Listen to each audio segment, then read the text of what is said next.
আছিল সেই আইগৰাকীক কি কৰিছিল জানে আপুনি মই কল্পনাও কৰিব নোৱাৰো ইমান কষ্ট জীৱনত সেই আইগৰাকী এনেকুৱা আছিল যি সময়ত নাৰী শিক্ষাৰ ক্ষেত্ৰত গুৰুত্বই দিয়া হোৱা নাছিল তেনে সময়ত সেইগৰাকী নাৰী ইমান অধ্যয়ন পুষ্ট আছিল ইমান বেছি জ্ঞান আছিল যাৰ ওচৰত ধৰ্ম প্ৰচাৰ কৰি থকা নৱবৈষ্ণৱ ধৰ্ম প্ৰচাৰ কৰি থকা ভকত বৈষ্ণৱসকলে তেওঁৰ ওচৰত আহি তেওঁৰ ওচৰত আধ্যাত্মিক জ্ঞান লৈছিল তেওঁৰ হৈতে এই শাস্ত্ৰৰ ভাগৱতৰ কথা জানিবলৈ চেষ্টা কৰিছিল সেই মহিলাগৰাকীয়ে কাহিনীটো মই অকণমান কৈ দিছো কনকলতা আই যেতিয়া বিয়া হল বিয়া হোৱাৰ পাছলৈকে তেওঁৰ সাংসাৰিক জীৱনত সাংঘাতিক দুখ যথেষ্ট কষ্ট দিছে সকলোৱে আনকি তেওঁৰ স্বামীয়ে কি কৰিছিল জানে তেওঁ পুত্ৰ সন্তান জন্ম দিব নোৱাৰাৰ বাবে সেই মহিলাগৰাকীক আঁতৰাই তেওঁ আকৌ দুগৰাকী বিয়া কৰোৱাইছিল আৰু তাৰ পৰৱৰ্তী মুহূৰ্তত তেওঁক এটা বেলেগকৈ ঘৰ সাজি দিছিল যে তেওঁ পুত্ৰ সন্তান জন্ম দিব পৰা নাই গতিকে সেই আইগৰাকী তেওঁক নালাগে সেই পত্নী তেওঁক নালাগে দুৰ্ভাগ্যবশতঃ তেওঁ পিছত বিয়া কৰোৱা এগৰাকী পত্নীৰ এটি সন্তান হল সন্তানটি কিবা এটা কাৰণত অসুখ হৈ মৃত্যু হল কিন্তু সমাজে ভাবিলে কি যে এওঁ হিংসা কৰিছে এওঁক যে এয়া যে পিছত যে এগৰাকী বিয়া কৰোৱালে গতিকে তেওঁৰ সন্তানটি এওঁ বিষ পান কৰোৱাই এওঁ হত্যা কৰিছে আৰু এই অপবাদটো দি মহিলাগৰাকীক বাৰীৰ চুকৰ এটা ঘৰত থাকিবলৈ দিছিল কনকলতা আই কিন্তু তাৰ পাছতো কনকলতা আই ভাগৰি পৰা নাছিল কিয় জানে তেওঁ সৎ পথত আছিল সমাজ তেওঁৰ বিপৰীতে থাকক তেওঁৰ প্ৰিয় মানুহজন তেওঁৰ বিপৰীতে থাকক কিন্তু বুকুত যে সেই ঈশ্বৰৰ প্ৰতি ভক্তি আছিল ঈশ্বৰৰ ওপৰত সকলো এৰি দিছিল যে প্ৰভু তুমি মোক চাবা মই যদি সৎ পথত আছো মই এইখিনি কৰিব পাৰিম আৰু সেই বিশ্বাসটোৰ বাবে ঈশ্বৰে তুলি ধৰিছিল কনকলতা আইক পৰৱৰ্তী মুহূৰ্তত সেইগৰাকী কনকলতা আই নৰুৱা সত্ৰৰ প্ৰতিষ্ঠা কৰিলে নৰুৱা সত্ৰ আপোনালোক সকলোৱে জানে গতিকে সেই সৰু সৰু কথাবিলাক আমি যদি অনুভৱ কৰোঁ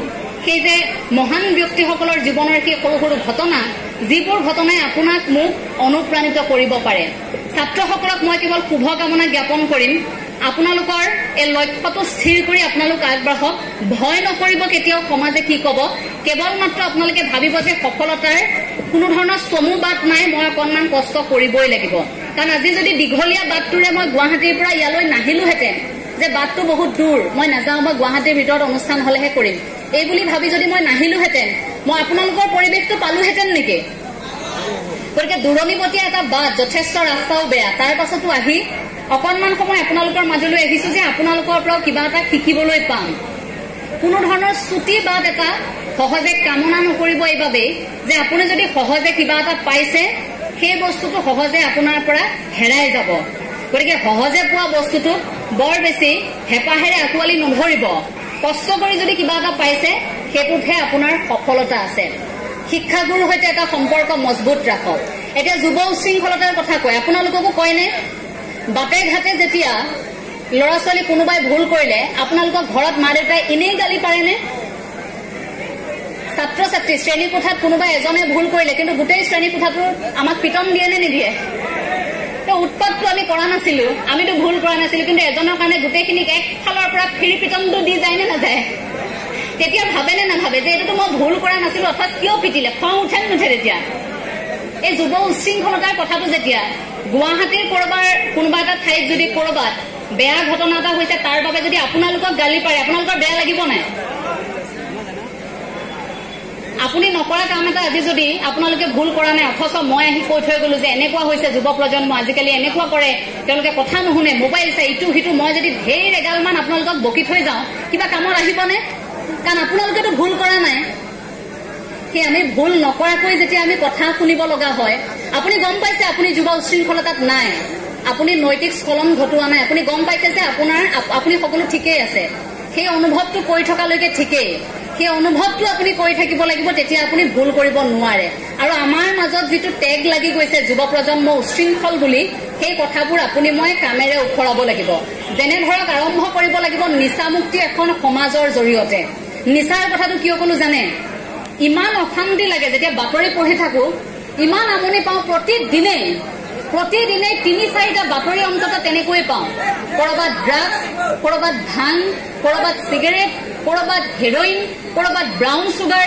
অসংখ্য কৰবাত দেখোন বিলাতী ফুৰাৰ বোলে গাড়ীৰ সৈতে জব্দ হৈছে কৰবাত বোলে দুৰ্ঘটনা হৈছে কি গাড়ীখনৰ ডিগিটো খুলিছে তাত বোলে ফুৰাৰ বটল ওলাইছে এই কথাবোৰ আমি এতিয়া অনুভৱ কৰিব লাগে। আপুনি যদি ভাবি আছে যে এই বিদ্যালয়খনৰ পৰা ওলাই যোৱাৰ পাছত আপোনাক কোনেও দেখা নাই, আপুনি যদি ভাবি আছে যে ঘৰৰ পৰা মাকটো কৈ থৈ আহিছো মই পটককে লগৰ ল'ৰা এটা ঘৰলৈ যাম এছাইনমেণ্ট এটা কৰিবৰ বাবে বা কিবা এটা ভাল কাম কৰিবৰ বাবে, কিন্তু আপুনি তালৈ যোৱা নাই, আপুনি বেয়া কাম এটা কৰিবলৈ গৈছে।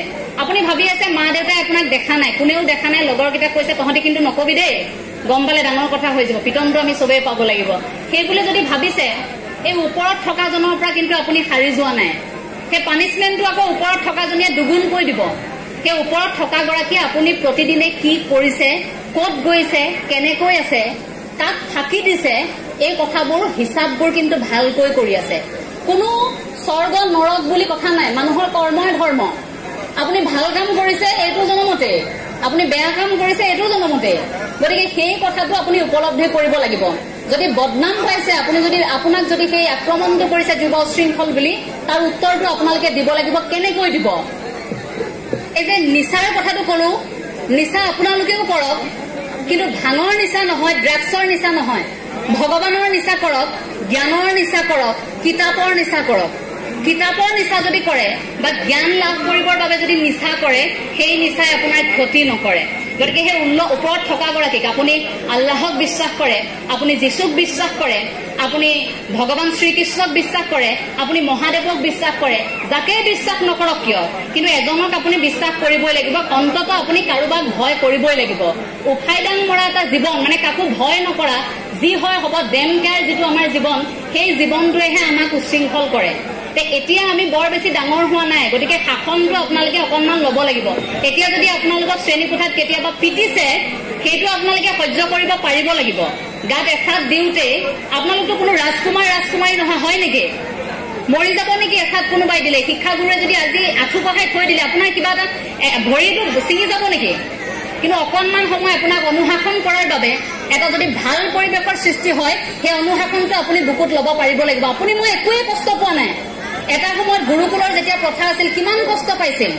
একলব্য চাওক নিজৰ আঙুলি দান কৰি দিছিল, কিমান কষ্ট পাইছিল। কৰ্ণ শিকিবলৈ সুযোগ পোৱা নাছিল, শিক্ষাগুৰুৰ ওচৰলৈ বাৰে বাৰে যায়। জাতিটো তোমাৰ নিজ, তোমাক নিশিকাও বুলি পঠিয়াইছিল। আপোনাকতো পঠিয়াইছে নেকি? আপোনাক মোকতো আমাৰ শিক্ষাগুৰুৱে কৰা নাই যে তই কলা, তই এডোখৰ নবহিবি দে, তই পিছলৈ যা, এই বগাজনী আগলৈ আহকচোন এইবুলি কৈছে নেকি? বোলে ধুনীয়া ল'ৰা ছোৱালীকেইটা আগত বহক কৈছে নেকি আমাৰ শিক্ষাগুৰুৱে? ভাল কাপোৰ পিন্ধাকেইটা আগত বহক বুলি কৈছে নেকি? ধনী ঘৰৰ ল'ৰা ছোৱালীকেইটা আগলৈ আহক কৈছে নেকি? তেওঁলোকে আমাক শিক্ষা দিয়াত বাছ বিচাৰ কৰা নাই। গতিকে আমাৰ মনতো তেওঁলোকে দিয়া সেই শিক্ষাটোৰ উদ্দেশ্য বুজাৰ এতিয়া সময় আহি পৰিছে। আপোনাক যদি অনুশাসন কৰিছে, সেই অনুশাসন আপুনি ল'ব পাৰিব লাগিব। যদি শিক্ষাগুৰুৱে শিকোৱা অনুশাসন, পিতৃ মাতৃয়ে শিকোৱা অনুশাসন আপুনি বুকুত ল'ব পৰা নাই, আপুনি সেই সহ্য যদি কৰিব পৰা নাই, তেন্তে আপুনি কিন্তু ভৱিষ্যতে কোনো জীৱনৰ ডাঙৰ ঘাত প্ৰতিঘাত আপুনি হজম কৰিব নোৱাৰে। কাৰণ জীৱনৰ এই যাত্ৰাটোত আপুনি মানুহৰ পৰা, পৰিস্থিতিৰ পৰা, সময়ৰ পৰা বহু উজুতি খাব। সেই উজুতি খোৱাৰ পৰা সাৱধান হ'বৰ বাবে এই সৰু সৰু কথাবোৰ ঈশ্বৰে আমাক পৰীক্ষা লয়, সেই বুলি আপুনি জীৱনটো চাব লাগিব। মই বৃত্তিমুখী শিক্ষাৰ কথা অকণমান কৈ মোৰ কথাখিনি সামৰণি মাৰিম। ছাত্ৰ ছাত্ৰীসকলক এটাই অনুৰোধ জনাম, যদি ভাবিছে বৃত্তিমুখী শিক্ষাৰ জৰিয়তে আপুনি আপোনাৰ লক্ষ্য পূৰণ কৰিব, তেন্তে এতিয়া অসমত বহুখিনি সুযোগ আৰু সুবিধা আৰম্ভ হৈছে। ভয় নকৰি সাহসেৰে আপুনি আপোনাৰ সেই লক্ষ্যটো স্থিৰ কৰি তাৰ প্ৰতি আপোনাৰ যিটো অধ্যয়নৰ যাত্ৰা সেইটো আৰম্ভ কৰিব লাগিব। ধৰক আপুনি যদি ভাবিছে যে আপুনি ফুল তোলাত খুব পাকৈত বা আপুনি তাঁত বব পাৰে ভালকৈ, গতিকে আপুনি যদি তাঁত বব পাৰিছে, তেন্তে আপুনি সেই বয়ন শিল্পত আপুনি তাত প্ৰশিক্ষণ লৈ আপুনি তেনেকৈ আপোনাৰ সপোনটো পূৰণ কৰিব পাৰে। কিবা অসুবিধা আছে নেকি? আপুনি বয়ন শিল্পত আপুনি ভাবিছিল যে মই এগৰাকী শিপিনী হ'ম ভাল, কিন্তু মা দেউতাই কৈছিল নহয় আপুনি IPS হ'ব লাগিব। মা দেউতাই কোৱাৰ পিছত IPS আপুনি হ'ল, কিন্তু শিপিনী নোহোৱাৰ কাৰণে আপুনি যিটো দুখ পালে, সেই দুখটোৰ পৰা আপুনি আঁতৰি থাকিব নোৱাৰিব। গতিকে নিজক প্ৰশ্ন কৰিব, প্ৰতিগৰাকীয়ে কাৰো হেঁচাত নিজৰ লক্ষ্যটো স্থিৰ নকৰিব। কোনোবাই জোৰ কৰিলে বুলি আপুনি 3rd গ্ৰেড 4th গ্ৰেডৰ চাকৰি দিবলৈ গৈ পৰীক্ষা হলত কলম কামুৰি থাকিব নালাগে। পৰীক্ষা হলত গৈ মন বেয়া কৰি থাকিব নালাগে যে মই কিয় আহিলো পৰীক্ষা দিবলৈ, মই দেখোন একো নাজানো, লাজ পাম এতিয়া। তাৰ পৰিৱৰ্তে আপুনি ঘৰলৈ আহি ভাবি দিয়ক যে মই আচলতে কি কৰিব বিচাৰিছো। মই নাচিবহে বিচাৰিছিলো, মই যদি নাচিব বিচাৰিছো তেন্তে মই নৃত্যশিল্পী হ'বলৈ কি কৰিব লাগিব। মই এগৰাকী অসমৰ প্ৰতিষ্ঠিত নৃত্যশিল্পী হ'ম, মই শাস্ত্ৰীয় নৃত্য অধ্যয়ন কৰিম, কেনেকৈ কৰিম, তাৰ বাবে আপোনালোকে সেই দিশটো চাই তেনেকৈ আপোনালোক আগবাঢ়িব লাগিব। আমাৰ অকণমান ভুল যে আমি অসমত সুযোগ সুবিধা যেনেকৈ পাব লাগিছিল সেইবোৰ পোৱা নাই। আমি যদি আজি আমেৰিকাত জন্ম হলোহেঁতেন, বেলেগ দেশত যদি জন্ম হলোহেঁতেন, তেন্তে এতিয়া আমি প্ৰতিগৰাকীয়ে সেই 12-13 বছৰৰ পাছত আমি লক্ষ্য ইতিমধ্যে স্থিৰ কৰি কোনোৱে এতিয়া নিজাকৈ জীৱন ধুনীয়াকৈ অতিবাহিত কৰিব পাৰিলোহেঁতেন। কিন্তু অসমত সেইটো অকণমান দীঘলীয়াকৈ হয়, কাৰণ আনুষ্ঠানিক শিক্ষাৰ এই 10+, 2+3 সেই প্ৰক্ৰিয়াটো যোৱাৰ এটা সময় থাকে। এতিয়া নতুন শিক্ষানীতি আহিল, গতিকে সেই কথাখিনিত আপোনালোকে এতিয়া নিজক প্ৰশ্ন কৰিব যে মই কি কৰি আছো, মই কি কৰিবলৈ গৈ আছো। আপোনালোক সকলোলৈকে মই অশেষ শুভকামনা জ্ঞাপন কৰিছো।